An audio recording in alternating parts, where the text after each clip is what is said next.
一个历史上极具争议性的人物。他被敌人蔑视为奴仆之子，却篡夺了后赵江山。为了清除反对势力，他下令诛杀20万敌人。有人说他滥杀无辜是残暴不仁，也有人说他这是替天行道。1700年后的我们又应该如何看待这段历史？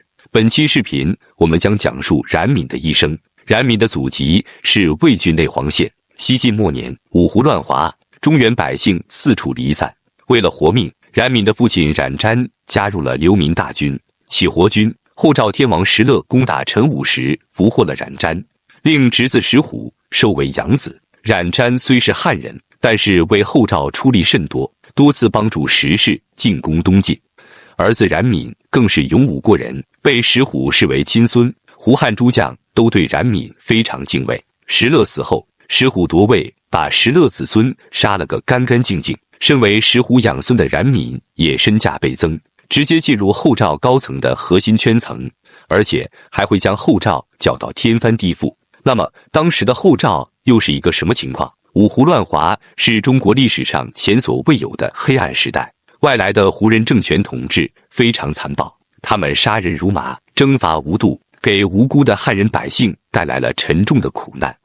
而出身截胡的后赵石虎父子更是其中的佼佼者。石虎篡位后，视汉人为奴隶，强征他们为自己修建宫殿。从长安到洛阳，沿途树木上到处都是汉人的尸体。石虎的太子10岁更是青出于蓝，不仅奸淫官员妻女，更是将宫中的美貌姬妾斩下头颅传宫视之，还将尼姑杀而食之，与牛羊肉煮在一起，赐给左右，让他们分辨这是牛肉还是人肉。如此残暴行径，纵观25史，也算得上是前无古人后无来者了。石虎不仅对汉人狠，对自己人也狠。10岁与石虎失和，石虎便亲手杀了儿子，还将儿子一家26口人一起杀掉，埋进一个棺材里。之后，石虎又复立儿子石宣为太子，但是石宣也反对他，于是石虎就把石宣一家也杀光了。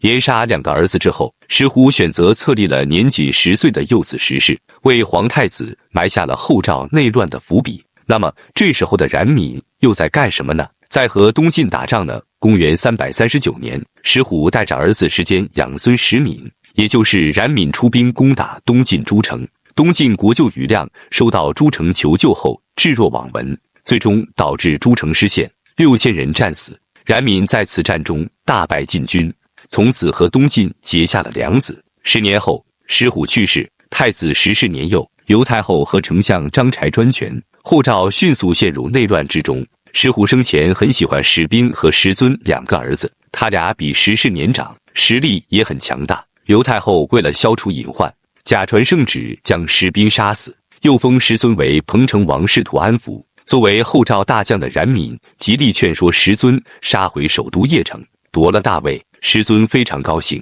就对冉闵说：“事成之后，我就让你做太子。”谁也没想到，就是这一句话引发了后面的血流成河，尸横遍野。石尊有9万大军，还有冉闵当先锋，气势汹汹直扑邺城而来。刘太后和张柴无力抵抗，只好开城投降。石尊篡位登基，封冉闵为都督、中外诸军事辅国大将军、录尚书事，辅佐朝政，又立兄长石斌的儿子石衍为皇太子，这让冉闵非常失望。论辈分，冉闵和石衍都是石尊的侄子，但冉闵并非石氏亲生，虽有拥立之功，但是论法统，终究还是不如石虎的亲孙子石野。冉闵因此和石尊产生了隔阂，极力将朝中大权揽进手中，试图把他架空。而石尊也开始对冉闵不满，并找来三哥石坚商议，想夺了冉闵的权。没想到石坚竟然向冉闵告密，冉闵派人带兵进宫，杀了石尊，拥立石坚为帝。冉闵虽然当时还叫石闵，但是在血统上只能算是外人。他2次废立皇帝，视后赵皇权为己物的态度，招来了后赵宗室的痛恨，其中就包括皇帝石坚。那么接下来冉闵又会如何应对后赵宗室的挑战呢？没过多久时间，派人暗杀冉闵，不仅没有成功，反而引起宫中骚乱。为了不让冉闵发现此事是由自己策划，他只能忍痛杀死了参与者，其中甚至还有他的亲弟弟石苞。紧接着，时间的另一个弟弟石指集结大军讨伐冉闵留在邺城的后赵宗室，还有数人试图行刺冉闵，都被冉闵打败。以上我们可以看出，冉闵的掌权基础相当薄弱，后赵宗室都不服他，对他群起而攻之，甚至还发生了有人想挟持天子时间讨伐冉闵的事情。为了根除后患，冉闵带领数千人马冲进宫中，囚禁了时间，绞杀了叛军。这场政变把皇宫杀得血流成河，尸横遍野，城中胡人纷纷逃亡。冉闵知道这些胡人不会服从自己的统治，他们只认同石虎子孙的统治。自己虽是石虎养孙，但是在截胡人看来，自己终究还是一个汉人。于是冉闵便下达了历史上最具有争议性的杀胡令，无贵贱男女老少皆斩之。这场前所未有的杀胡行动造成死者20余万，其中还包括不少已经胡化的汉人，他们的尸体在城外堆积，无人善后，只能被野犬豺狼分食。这道杀胡令在历史上一直都是褒贬不一。首先后赵石氏的统治极为残暴，中原百姓生活悲苦，民族矛盾非常严重，这是冉闵发起杀胡令的现实基础。其次，冉闵的身份却非常尴尬，他是石虎养孙，又是汉人血统，在截胡人看来，此人非我族类，其心必异。但是在中原汉人看来，冉闵和那些胡人没什么两样。在这样两头不落好的情况下，冉闵选择了对截胡人大开杀戒，根除所有反对势力，将以此获得北方汉人的认同，确立自己的统治基础。那么冉闵的设想能实现吗？在下达杀胡令的次年，冉闵登基称帝，复姓冉氏，国号大魏，史称冉魏石虎子孙38人皆被冉闵所杀。冉闵虽然对截胡人深恶痛绝，但是他所建立的冉魏政权依然带有浓重的胡人色彩。政治上实行胡汉分治，军事上保留了部落兵制，就连冉闵的儿子也被封为大单于。这样的冉魏与当时氏族风流的东晋王朝形成了鲜明对比，正统性不足是摆在冉闵面前最大的难题。无论是对内还是对外，都没有人愿意认同冉魏政权。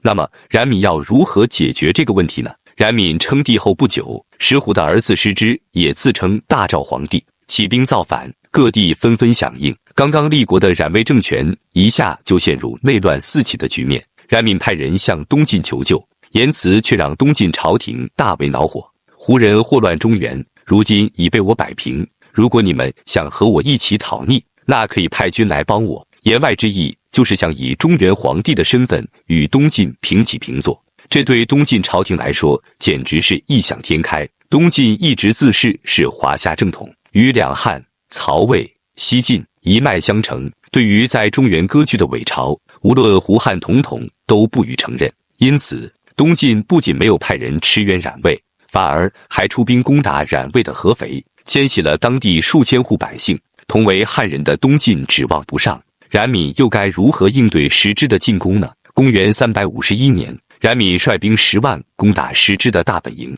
襄国围困100余日，死伤惨重。刚刚接受东晋册封的燕王慕容俊羌族首领姚戈忠派兵救援石之，三方合兵10余万，冉闵被杀得大败，匆匆逃回了邺城。讽刺的是，慕容俊是鲜卑人，却得到了东晋的承认，以大晋燕王的身份进攻冉魏。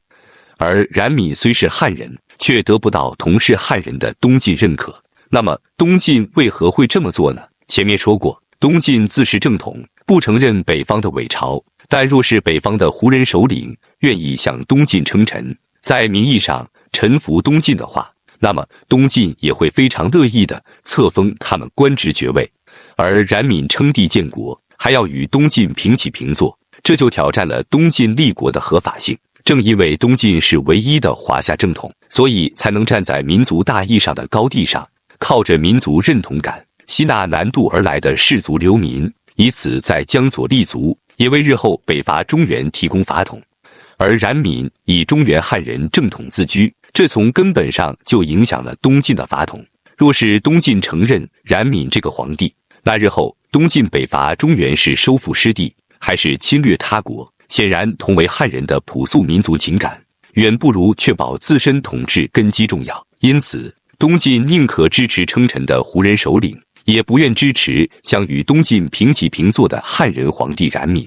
然而，冉闵最大的悲剧在于，他虽然有当皇帝的野心，却无扫平群雄的能力。在败退回邺城之后，冉闵虽勉强灭掉了10支，但是再也没有能力应对慕容氏的大举进攻。冉闵穷途末路，单骑溃逃20余里，最终被慕容俊之弟慕容恪所擒，送到了龙城恶行山斩首。冉闵死后，方圆数里草木稀枯，连续5个月都没有下雨。慕容俊连忙派人祭祀冉闵，追谥武道天王。冉闵的失败主要有以下几点原因：一是得位不正，难以服众。冉闵虽是后赵大将，但是未建大功，受石虎养育之恩，却挑拨石虎子孙内讧，继而又连废两地，篡位登基。无论是汉人还是胡人，都将他视为不忠不孝的乱臣贼子。二是刚愎自用，不听劝诫。光禄大夫韦小出身汉人士族高门，雅好儒学，在后赵时就已是德高望重。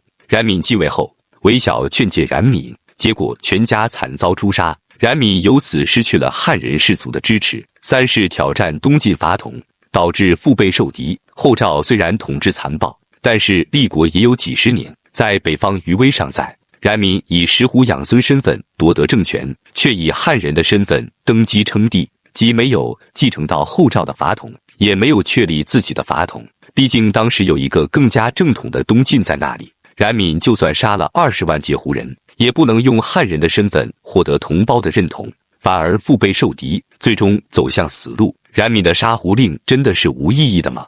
这之后的前秦政权吸收了后赵灭亡的教训，不再像石虎父子那般残暴统治。冉闵的杀胡令又在其中起到了多大的警示作用呢？